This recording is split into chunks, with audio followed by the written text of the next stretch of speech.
નમસ્કાર મિત્રો, સોરી વચ્ચે આપણા લેક્ચર્સમાં આપણે બાકી રહી ગયું હતું. આપણે સ્વાધ્યાયના દાખલા પર ધ્યાન આપ્યું તો આજે આપણે દાખલો કરવા જઈ રહ્યા છીએ સ્વાધ્યાયનો 1.3. જે દાખલો કંઈક આ પ્રમાણે છે કે ke² અપોન g MEMP ગુણોત્તર પરિણામ રહિત છે. એટલે આપણા પાસે એક ગુણોત્તર આપેલું છે ke² અપોન g MEMP પરિણામ રહિત છે તેમ ચકાસો. એટલે આપણે આની ચકાસણી કરવાની છે. તો મિત્રો આની આપણે જે ચકાસણી કરીએ તો આ આપણને સૂત્ર પહેલાં તો મળ્યું ક્યાંથી, બરાબર? તો આપણી પાસે એક ઇલેક્ટ્રોસ્ટેટિક બળ છે જે સૂત્રનું આ પ્રમાણે છે ke² અપોન r², અને બીજું જે છે એ છે ગુરુત્વાકર્ષણ બળ જેનું સૂત્ર છે g MEMP અપોન r². આ બંનેનું ગુણોત્તર લઈ લઈએ તો r² કેન્સલ થાય એટલે આપણા પાસે આર્યા કિંમત મળે. હવે આર્યા કિંમત જે આપણને મળી છે એનું આપણે ગુણોત્તર શોધવાનું છે. એમાં આપણે એકમો લખી દઈશું ફટાફટ. તો એકમો જે લખીએ છીએ એના આધારે આમાં ફક્ત એ જ વસ્તુ છે કે આપણી પાસે જે પણ કોઈ કિંમતો આપેલી છે એની કિંમતો મૂકવાની. દાખલા તરીકે કે, તો કેનું પારિમાણિક સૂત્ર અથવા તો એકમની વાત કરીએ તો કેનું એકમ થાય છે newton metre square upon coulomb square. પછી છે આપણા પાસે ઈ એટલે વિદ્યુત ભાર જેનું એકમ થાય છે c² upon capital G. Capital Gનું એકમ થાય છે newton metre square upon kilogram square. અને અહીંયા આપણા પાસે દળ આપેલા છે તો દળની એકમ થાય છે કિલોગ્રામ ઇન્ટુ કિલોગ્રામ. તો 2 kilogram kilogram cancel, c² cancel, meter cancel, newton cancel. એટલે આના આધારે આપણે નક્કી કરી શકીએ છીએ કે આ જે છે એ પરિણામ રહિત છે જેનું પારિમાણિક સૂત્ર m0L0T0 થાય. અથવા તો તમે આ જ જોઈ શકો છો FE અપોન FG. F એટલે બળ, FE એટલે બળ, આ પણ બળ છે તો બળનું એકમ થાય છે ન્યૂટન અપોન ન્યૂટન. એટલે કેન્સલ થાય એટલે આપણા પાસે કિંમત 1 વધે છે જેનું પારિમાણિક સૂત્ર થાય છે m0L0T0. બીજી આપણે વાત કરીએ મિત્રો, કદાચ આપણે કોઈ પણ એક પદાર્થની વાત કરીએ તો પદાર્થના આધારે આપણે એની કિંમતો મૂકીએ આની અંદર. તો FE અપોન FG અને એનું મૂલ્ય શોધવું હોય. આપણા પાસે જે પ્રશ્નમાં આગળ વાત કરી છે એ પ્રમાણે આની અંદર આપણા પાસે પ્રશ્નમાં મૂકેલું છે કે ભૌતિક અચળાંકો ધરાવતા કોષ્ટકમાં જુઓ અને ગુણોત્તરનું શું મૂલ્ય છે એ શોધો. આ ગુણોત્તર શું સૂચવે છે એ પણ આપણે વાત કરવાની છે. તો આપણે FE અપોન FG ની વાત કરીએ છીએ તો FE ની કિંમત ke², કે ની કિંમત છે 9 ગુણ્યા 10⁹ e². E એટલે વિદ્યુત ભાર અને વિદ્યુત ભારમાં 1.6 ગુણ્યા 10⁻⁹ અને એનો વર્ગ થશે. G ની કિંમત થાય છે 6.67 ગુણ્યા 10⁻11 ગુણ્યા ME. એટલે એક ME છે માસ ઓફ ઇલેક્ટ્રોન અને એક MP છે જે છે માસ ઓફ પ્રોટોન, જેમાંથી એકની કિંમત થાય છે 9.1 ગુણ્યા 10⁻31 ગુણ્યા 1.6 ગુણ્યા 10⁻27. બરાબર? તો આ વસ્તુ આપણે સોલ્વ કરવાની છે. આ એપ્રોક્સિમેટલી કટ થાય, આ પણ એપ્રોક્સિમેટલી વિચારી શકો તો કટ થાય. 9 ને 9.1 આપણે એપ્રોક્સિમેટલીની વાત કરીએ છીએ, પરફેક્ટ વેલ્યુની વાત કરતા નથી. બરોબર છે? તો એના આધારે આપણા પાસે કંઈક કિંમત આવે છે. અહીંયા આપણા પાસે એક કિંમત વધે છે, આ વર્ગ છે ને એટલે 1.16 જે 1.6 જે છે એમાં એક કિંમત વધી. 1.6 ભાગ્યા 6.67 ગુણ્યા 10 ની વાત કરીએ તો અહીંયા -19 છે તો -19 નું થાય છે 38. એની પહેલા છે 9 તો 9 -38. પછી આ -11 ઉપર જશે તો થશે +11. પછી આ -31 ઉપર જશે તો થશે +31. -27 ઉપર જશે તો થશે +27. આ બધું જ સોલ્વ કરતા આપણા પાસે આનું ગુણોત્તરની કંઈક કિંમત આવે છે જે કિંમત એપ્રોક્સિમેટલી થાય છે 2.4 ગુણ્યા 10⁻39. That is FE upon FG. આનું કોઈ એકમ નહીં હોય, આ એકમ રહી જશે એટલે આ એક પ્રકારનો રેશિયો છે. બરોબર. તો આ ઇલેક્ટ્રોન અને પ્રોટોન સમાન અંતર માટે વિદ્યુત બળ અને ગુરુત્વાકર્ષી બળનું ગુણોત્તર છે. બરોબર છે મિત્રો. તો આ હતો આપણા પાસે દાખલા નંબર 1.3. ગણતરી કરી શકીએ આપણે એવા દાખલા વધારે પડતા સોલ્વ કરી રહ્યા છીએ હમણાં. તો આ તો આપણા પાસે 1.3. હવે આપણે દાખલો જોઈએ છીએ 1.6 જે પણ ગણતરીનો છે. તો 1.6 દાખલામાં શું સૂચવે છે આપણને એ પ્રશ્ન જોઈએ. આ પણ જુઓ, 4 બિંદુવત વિદ્યુતભાર, જેમાં આપણા પાસે 4 બિંદુવત વિદ્યુતભાર આપેલા છે. એક છે QA બરાબર 2 માઇક્રોકુલમ, 2 માઇક્રોકુલમ એટલે 2 × 10⁻6 કુલમ. પછી QB આપેલું છે જેની કિંમત છે -5 માઇક્રોકુલમ, જેને આપણે લખી શકીએ છીએ -5 × 10⁻6 કુલમ. બરોબર છે. એ જ રીતે QC અને QD ની કિંમત પણ આપેલી છે. તો QC ની કિંમત પણ 2 × 10⁻6 અને QD ની કિંમત -5 × 10⁻6 કિંમત આપેલી છે. એક 10 સેન્ટીમીટરની બાજુવાળા ચોરસ ABCD ના શિરોબિંદુ પર અનુક્રમે રહેલ છે. એટલે આપણી પાસે એક ચોરસ આપેલું છે. તો આપણે એક ફિગર ડ્રો કરી દઈએ છીએ જેમાં એના ચારેય શિરોબિંદુઓ જે છે એ છે A, B, C અને D. આમાં આપણા પાસે આ ચારે જે છે એ વિદ્યુતભાર મૂકી દઈએ. અહીંયા આપણી પાસે છે QA, QB, QC અને QD. આ પ્રકારની વાત કરી છે, જેમાં QA ની કિંમત 2 માઇક્રોકુલમ, QB ની કિંમત -5 માઇક્રોકુલમ, QC ની કિંમત 2 માઇક્રોકુલમ અને QD ની કિંમત -5 માઇક્રોકુલમ. હવે શું વાત કરી છે કે ચોરસના કેન્દ્ર પર મૂકેલ 1 માઇક્રોકુલમ વિદ્યુતભાર પર લાગતું બળ શોધો. એટલે અહીંયા કને માનો, અહીંયા કને આપણા પાસે મૂકેલું છે એક Q જેની કિંમત છે 1 માઇક્રોકુલમ અને આના પર વિદ્યુત બળ કેટલું લાગે છે એ જોવાનું છે. બરોબર. તો આ પ્લસ છે, આ પ્લસ આના પર જે બળ લગાડશે એની દિશા આ બાજુ હશે, જેને આપણે કહી શકીએ છીએ FA. અચ્છા, બીજું આ જે બાજુ આપેલી છે આ બાજુઓ જે છે એ છે 10 સેન્ટીમીટર. બરોબર છે મિત્રો. તો આ બળ FA જે છે આ દિશામાં લાગે છે. એ જ રીતે FC જે છે એ આ બાજુની દિશામાં લાગશે. બીજું તમને કહું મિત્રો, આ 10 સેન્ટીમીટર છે, આ પણ 10 સેન્ટીમીટર છે.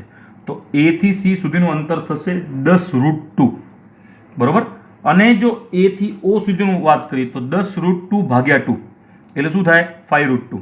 એટલે આ A થી O, D થી O, C થી O અને B થી O એ બધું અંતર જે છે AO બરાબર BO બરાબર CO બરાબર DO બરાબર 5√2 થાય. એ 5√2 અંતર થશે એટલે આ ચારેય અંતર સરખા છે. બીજું FC અને FA એમાં એક વિદ્યુતભાર છે 2 માઇક્રોકુલમ અને FC માં પણ એક વિદ્યુતભાર છે 2 માઇક્રોકુલમ. અને જે આ બંને વિદ્યુતભાર જે છે જેના પર બળ લગાડે છે એ છે 1 માઇક્રોકુલમ. એટલે તમે સિમ્પલી વિચારી શકો છો કે આ બંને બળ જે થયા FA અને FC એ બંને સરખા થયા. એટલે આપણે લખી શકીએ કે FA બરાબર FC બરાબર K QAQ અપોન R². તો આમાં જે R છે એ આ છે, આટલું R. બરોબર છે. તો આ R ની વાત કરીએ તો K ની કિંમતમાં બધી કિંમત મૂકી દઈએ કે ના મૂકીએ, ચાલો આપણે મૂકી દઈએ છીએ. તો 5√2 Q ની કિંમત છે 2 અને આ Q ની કિંમત છે 1. માઇક્રો ઇન્ટુ માઇક્રો એટલે 10⁻12. 10⁻12. બરોબર છે. આ કિંમત થઈ FA FC ની. હવે બંને કિંમત સરખી હોવાના કારણે બંને વિરુદ્ધ દિશામાં છે તે માટે થઈ અને એની કિંમત થશે 0. તેમ છતાંય આપણે આગળ જોઈ લઈએ બીજું. હવે આપણે વાત કરીએ છીએ QB અને QD. તો QB જે છે આ માઇનસ છે તો એના કારણે આ દિશામાં બળ લગાડશે, આના પર બળ લાગશે આ દિશામાં ખેંચશે અને આના પર આ જે બળ લાગશે એ આ દિશામાં ખેંચશે. આ પણ -5 માઇક્રોકુલમ છે, આ પણ -5 માઇક્રોકુલમ છે. તો એના આધારે આપણા પાસે જે બળ મળશે, જે કિંમત મળે છે FB બરાબર FD બરાબર KQB Q અપોન R². તો અહીંયા K R ની વાત છે 5√2, અહીંયા વર્ગમાં આવશે, અહીંયા -5, અહીંયા 1 × 10⁻12. આ બંને પણ બળ સરખા છે એટલે આની કિંમત પણ થશે 0. એટલે કુલ બળ આપણા પાસે જે મળી રહ્યા છે તેના કારણે પરિણામી બળ આપણને મળે છે 0. ધેટ મીન્સ F નેટની કિંમત આપણને શું મળશે? 0. બરાબર છે મિત્રો? તો આ વસ્તુ આપણે અહીંયા ધ્યાન રાખવાની રહેશે. આનું કેલ્ક્યુલેશન પાર્ટ તમે પણ આ રીતે જોઈ શકો છો. કદાચ તમને આમાં આ રીતે તમે વિચારો કે માનો કે આપણે આને જે છે આને x અક્ષ ધારી લઈએ, આને y અક્ષ ધારી લઈએ, તો આ બાજુની જે દિશા છે ત્યાં આપણને મળે છે f i કેપ, આ બાજુની દિશામાં મળે છે f માઇનસ i કેપ, આ બંનેની કિંમત સરખી છે. આ દિશામાં મળે છે f j કેપ, આ મળે છે માઇનસ f j કેપ. કુલ સરવાળો કરતાં બધા કેન્સલ થઈ જાય એટલે આપણને f નેટ મળે છે 0. તો આ હતું 1.6. હવે આપણે મિત્રો જોઈ રહ્યા છીએ દાખલો નંબર 1.8. વચ્ચેના થિયરેટિકલ જે છે એક્સપ્લેનેશનમાં આવી ગયા છે એટલે આપણે 1.8 નંબરનો જે છે એ દાખલો જોવાનો રહેશે. તો 1.8 ની વાત કરીએ તો આપણને બે બિંદુવત વિદ્યુત ભારો આપેલા છે. એક છે QA જે છે 3 માઇક્રોકુલમ અને QB જે છે -3 માઇક્રોકુલમ. એટલે અહીંયા જોઈ શકો છો આપ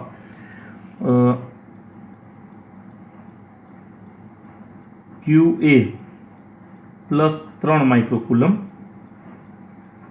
અને QB એ છે -3 માઇક્રોકુલમ. આ છે આપણા પાસે દાખલો નંબર 1.8 સ્વાધ્યાયનો. બરોબર છે મિત્રો?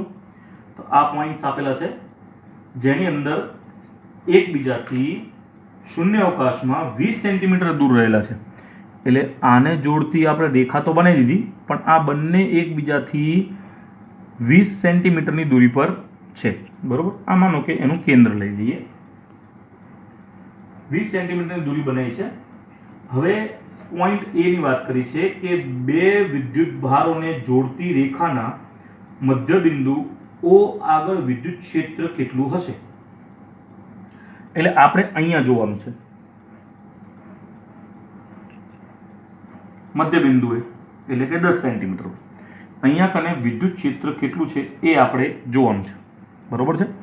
તો માનો કે અહીંયા કને કોઈ પણ એક પરીક્ષણ વિદ્યુતભાર મૂકેલો હોય, કોઈ પણ એક પરીક્ષણ વિદ્યુતભાર મૂકેલો હોય કે ત્યાં આપણે વિદ્યુત ક્ષેત્ર શોધવાનું છે. બરોબર છે? તો અહીંયા જે વિદ્યુત ક્ષેત્ર જે છે એ આ દિશામાં જાય છે અને આ વિદ્યુત ક્ષેત્ર આને આ દિશામાં લઈ જાય છે. એટલે આ બંને વિદ્યુત ક્ષેત્રની દિશા સમાન છે. આપ જોઈ શકો છો આ જે પણ બંને વિદ્યુત ક્ષેત્ર જે છે એનો જે અવાજ છે એ આ જે દિશા જે છે એ સમાન છે, જે આપ જોઈ શકો છો. તો અહીંયાથી આટલા સુધીનું અંતર જે છે એ 10 સેન્ટીમીટર થાય અને અહીંથી આટલા સુધીનું અંતર જે છે એ પણ 10 સેન્ટીમીટર થાય. તો આ બંને દિશા સમાન હોવાના કારણે આનું જે આપણને મૂલ્ય મળશે એ મૂલ્યની કિંમત ખાલી ડબલ થઈ જશે. કઈ રીતે થાય? તો દાખલા તરીકે માનો કે આ EA જે છે અને આ છે EB. આ બંને એક જ દિશામાં છે. આ વિદ્યુત ભારના મૂલ્યોની કિંમત સરખી છે. આગળ જાય છે તો આપણે શું કરી શકીએ કે E નેટ બરાબર EA પ્લસ EB.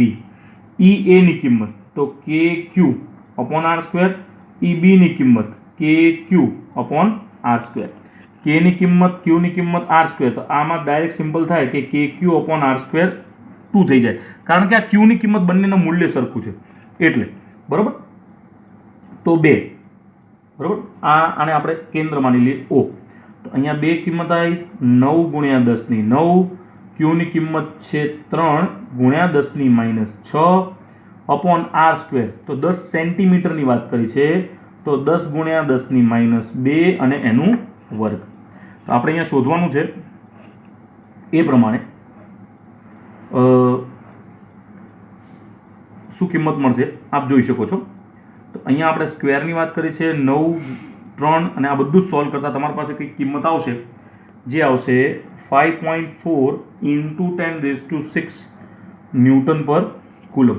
આ રીતની કિંમત આપણી પાસે અહીંયા મળશે આની. બરાબર? જે આપણે દિશા જે છે એ દિશા આપણા પાસે O થી B તરફની મળશે.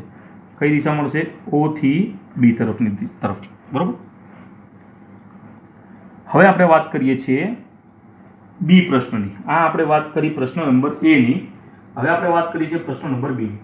બી પ્રશ્ન શું કહે છે કે જો 1.5 ગુણ્યા 10 ની -9 કુલમ માન ધરાવતો એક ઋણ પરીક્ષણ વિદ્યુત ભાર આ બિંદુએ મૂકવામાં આવે તો તેના પર લાગતું બળ કેટલું હશે?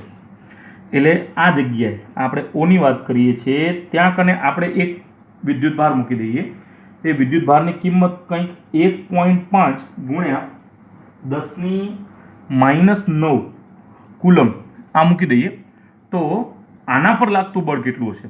હવે આના પર લાગતું બળ એટલે આના દ્વારા બળ લગાડે તો આમાં અપાકર્ષણ થશે, બરોબર છે, અને આના દ્વારા બળ લગાડે તો આમાં આકર્ષણ થશે. તો એ ખાસ આપણે વિચારવાનું છે. તો આપણે શું કરી શકીએ? તો દાખલા તરીકે માનો કે આ +3 માઇક્રો કુલમ છે, વચ્ચે આપણે મૂક્યું છે 1.5 × 10⁹ અને અહીંયા કને આપણા પાસે જે કિંમત છે એ છે -3 માઇક્રો કુલમ. હવે આ નેનો કુલમમાં છે, આ માઇક્રોમાં છે, એટલે આના કરતાં આ વિદ્યુતભાર એક પ્રકારનો પરીક્ષણ થયો, બરોબર. આ જે છે આના પર બળ લગાડે છે તો આનું બળ જે છે એ આ દિશામાં લાગે છે, બરોબર છે, એની વાત કરીએ આપણે. અને બીજું એક વાત કરીએ કે આ જે છે એ આને આકર્ષણ કરશે તો આ આકર્ષણ પણ આ દિશામાં લાગે છે, બરોબર છે. તો એના આધારે આપણે જે પણ કોઈ બળની વાત કરીએ છીએ તો એ બળ કયા પ્રકારનું હશે એ ખાસ આપણે જોવાનું રહેશે. તો આના પર બળ લગાડે, આના પર બળ લગાડે, તો બળમાં જો વાત કરીએ તો આપણા પાસે kq²/r², આરની કિંમત સરખી છે 10 સેન્ટીમીટર, તો × 2 થઈ જશે. જેમ આમાં × 2 થઈ ગયું એમ જ આમાં ખાલી q² કિંમત વધે છે, રાઈટ. તો 2kq² એના રિસ્પેક્ટમાં જોવા જઈએ તો 2 × 9 × 10⁹ q. ક્યુની વાત, એક ક્યુની કિંમત જે છે એ છે 3 માઇક્રો કુલમ, એટલે 3 × 10⁻⁶ q² ના થાય, સોરી, qa અને q0, આને આપણે નામ આપી દઈએ q0. અને બીજી જે કિંમત છે એની કિંમત છે 1.5 × 10⁻⁹ અપોન r². r²ની વાત કરીએ તો 10 × 10⁻² એનો વર્ગ. તો આ કિંમતને બધું સોલ્વ કરતાં આપણા પાસે કંઈક કિંમત આવે છે કે 8.1 × 10⁻³ ન્યૂટન, બરાબર. આટલું બળ આમાં લાગશે. મિત્રો, તો આ હતા આપણા આજના 3 દાખલા. બીજા આપણે દાખલા નેક્સ્ટ લેક્ચરમાં જોઈશું.